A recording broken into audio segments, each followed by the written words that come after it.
Most people don't actually understand what Buddha meant when he talked about desire. They hear a simplified version. Let go of desire and you will suffer less.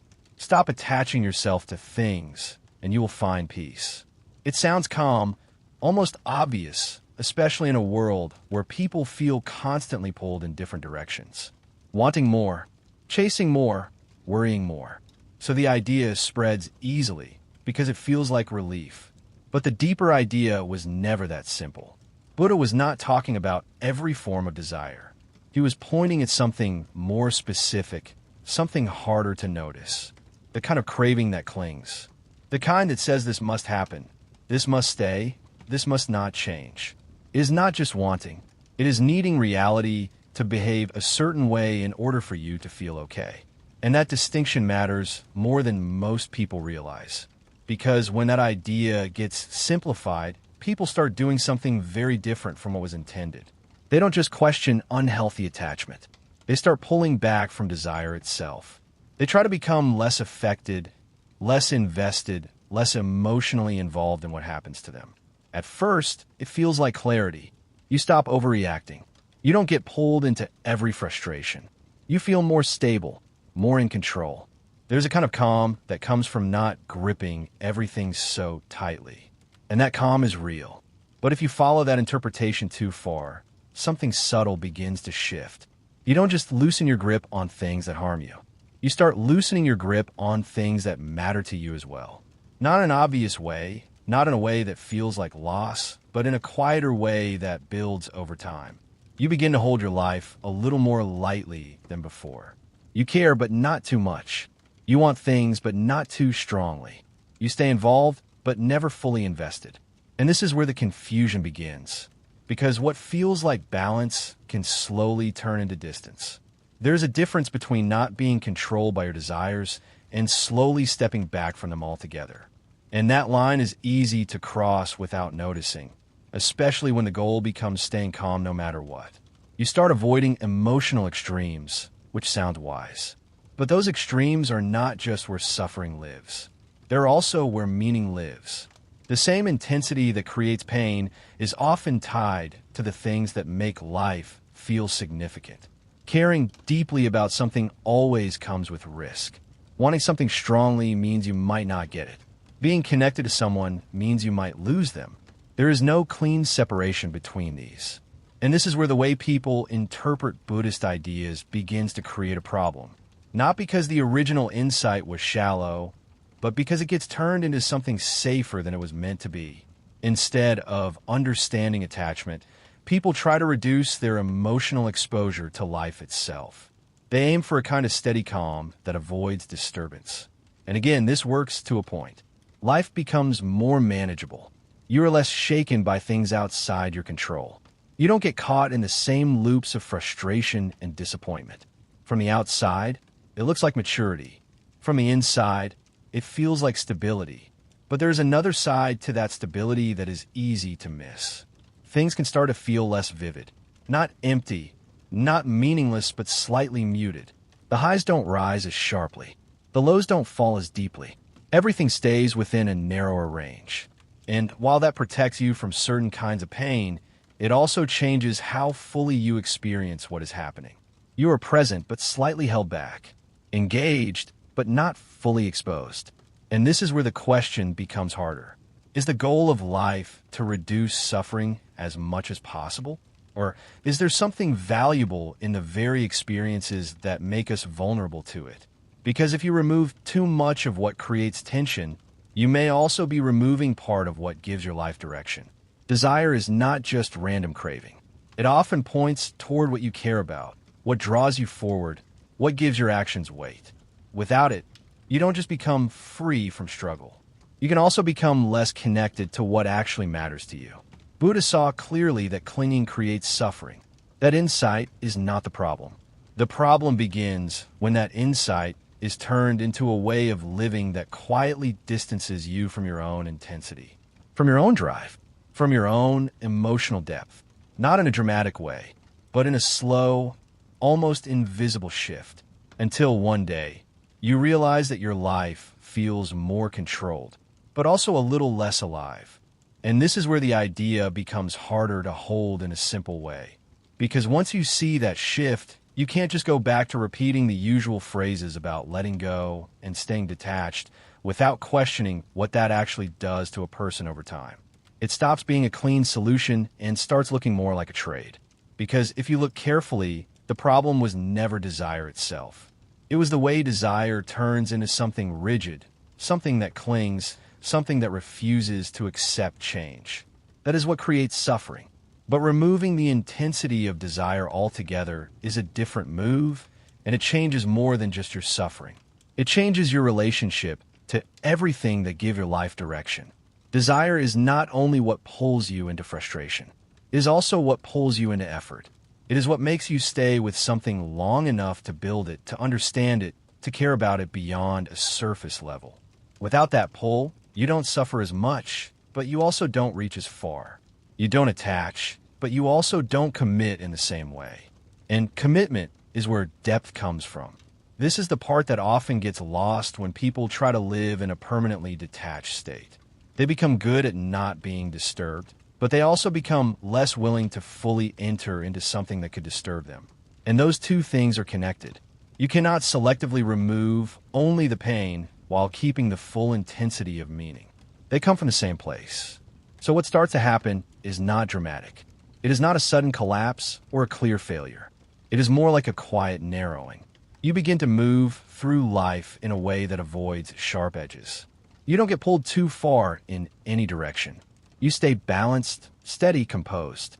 But that balance can become a kind of ceiling, because the moments that shape you the most are rarely balanced. They are uncertain, intense, sometimes uncomfortable. They require you to care enough that the outcome matters. And if you have trained yourself to stay just slightly detached from outcomes, you never fully step into those moments. You experience them, but you don't let them change you as deeply. And over time, that creates a subtle distance between you and your own life. You are there, but not completely there. You are involved, but not fully invested. You are present, but not entirely open. And because everything still functions, because nothing is obviously broken, it is easy to mistake this for a higher state of living. But it is not necessarily higher. It is more controlled. And control has its own limits. Because life does not stay within the boundaries you set for it. People change, situations shift, things you care about evolve in ways you cannot predict. And when that happens, a purely detached approach can start to feel insufficient. Not because it fails to reduce suffering, but because it limits how deeply you can respond to what is happening. You remain stable, but also slightly removed. And that removal becomes more noticeable in relationships than anywhere else. Because relationships are built on a certain level of emotional risk. To care about someone is to accept that they can affect you, that they can disappoint you, hurt you, change you in ways you did not plan. And if your instinct is always to stay balanced and not attach too strongly, you hold something back. Not consciously, not in a way that feels intentional, but in a way that shapes how deeply you connect. You listen, but you don't fully lean in. You care, but you don't fully risk it. You stay present, but you keep a small distance that protects your calm. And that distance is enough to change the quality of the connection. It becomes stable, but less alive. This is where the idea begins to show its limitation in a more personal way, because the goal of reducing suffering can quietly override the goal of living fully. And those two are not always aligned. Sometimes, the very things that make life meaningful are the things that make you vulnerable. To remove one is to affect the other. And this is not something that can be solved with a simple rule. You cannot just say hold on to desire or let go of it, because both extremes miss something important. Holding too tightly creates suffering. Letting go too completely creates distance. The difficulty is not choosing one side. It is learning how to move between them without losing awareness. But that kind of balance is much harder than it sounds. It requires you to stay open without becoming overwhelmed, to care deeply without becoming consumed, to accept uncertainty without withdrawing from it. And there is no fixed point where you get this right once and for all. It is something that shifts constantly depending on what you are facing. And this is where the original teaching, when simplified, becomes misleading, because it suggests a kind of stable solution, a way of being that frees you from the tension entirely. But the tension is not something you can step outside of completely without also stepping outside a part of life itself. You can reduce it, you can understand it, you can change how you respond to it, but you cannot remove it without changing something more fundamental. And that is the part most people don't fully consider. They focus on the relief that comes from letting go, and they don't always notice what else is being let go at the same time. Not just unhealthy attachment, but also intensity. Not just suffering, but also depth. And once that trade begins, it continues quietly in the background of your life, shaping how you experience everything without ever announcing itself as a problem. Which is why it is so rarely questioned. Because from the outside, it looks like peace. And peace is very hard to argue against, even when it comes with a cost that is harder to see. And this is the point where the whole idea needs to be turned around, not rejected, but seen more clearly than the simplified version most people carry. Because the real question is not whether Buddha was right or wrong in some absolute sense. The deeper question is what happens when a powerful idea gets reduced into something easier to follow, something safer, something that removes tension instead of teaching you how to live with it. Buddha was not trying to make life flat. He was trying to make people aware of how suffering is created from the inside, how the mind clings, resists, and turns temporary things into permanent expectations. That insight still holds. If you pay attention to your own experience, you can see it happening. The moment something feels like it must not change or must not be lost, tension begins to build. But awareness of that is very different from withdrawing from life in order to avoid it. And this is where the misunderstanding becomes costly. Because instead of developing a deeper relationship with desire, many people try to weaken it. They aim to stay calm by reducing how much they care, by staying detached enough that nothing affects them too strongly. It looks like wisdom, but often it is just a form of protection, a quieter, more acceptable form of avoidance. You're not running away from life in an obvious way. You are still present, still functioning, still moving forward. But you're doing it in a way that keeps everything within a controlled range. Nothing gets too intense.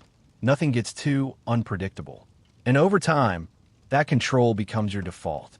You don't notice how often you choose safety over depth. How often you step back instead of stepping in. How often you protect your inner stability instead of allowing something to genuinely move you. And this is where something important begins to fade. Not your ability to think, not your ability to function, but your ability to fully engage with what is in front of you. To care without immediately moderating that care. To experience something without holding part of yourself back. Because real engagement is not clean. It involves uncertainty.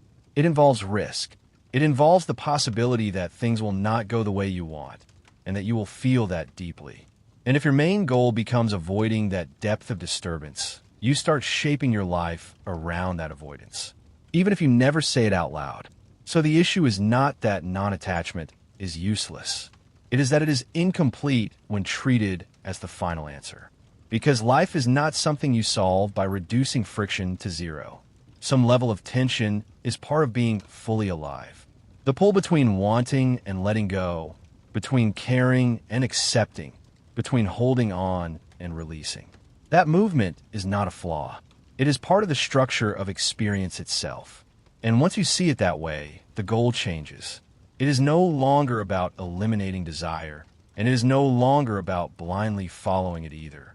It becomes about understanding it well enough that you are not controlled by it, while still allowing it to guide you toward what matters.